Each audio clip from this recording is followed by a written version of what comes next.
நாட்டுக்கு புதிய அரசியலமைப்பு தேவை என்பதில் தேசிய மக்கள் சக்தி உறுதியாக இருப்பதோடு அந்த அரசியலமைப்பில் இனப்பிரச்சினைக்கான தீர்வு உள்ளடக்கப்பட்டு சர்வஜன வாக்கெடுப்புக்கு விடப்படும் என்றும் அவர் தெரிவித்திருக்கின்றார். வெளிவிவகார வெளிநாட்டு வேலைவாய்ப்பு பிரதி அமைச்சர் அருண் ஹேமச்சந்திரா இதனை குறிப்பிடுகிறார்.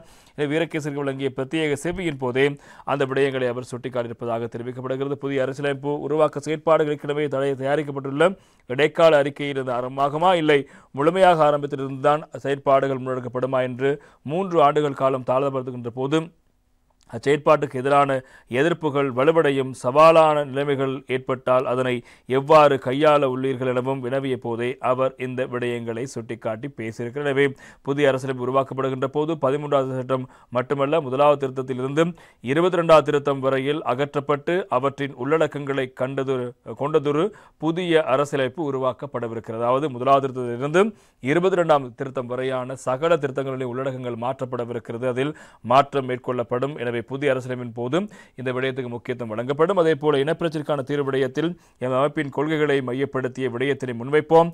அதனை அனைவரும் ஏற்றுக்கொள்ள வேண்டும் என்று கருதவில்லை. எமது முன்மொழிவுகள் தீர்வினை அடைவதற்கான ஒரு பயணப்பாதையாகும். சில தரப்பினர் சமஷ்டி கோரிக்கையை முன்வைத்து அந்த வழியால் தீர்வினை அடையலாம் என்று குறிப்பிடுகிறார்கள். நாட்டில் அனைத்து பிரஜைகளும் சம அந்தஸ்துடன் சாந்தியும் சமாதானமாக வாழ வேண்டும், வளங்கள் சமமாக பகிரப்பட வேண்டும் என்பதுதான் இலக்காக உள்ளது. அதனை அனைவரதும் பங்களிப்போடு அடைந்து கொள்வதுதான் நோக்கமாக இருக்கிறது என்பதாக பிரதி அமைச்சர் அருண் ஹேமச்சந்திரா அவர்கள் வீரகேசரிக்கு வழங்கிய செவ்வியில் தெரிவித்திருப்பதாக அந்த செய்திகளும் பிரதானமாக இருப்பதை நாங்கள் காணலாம்.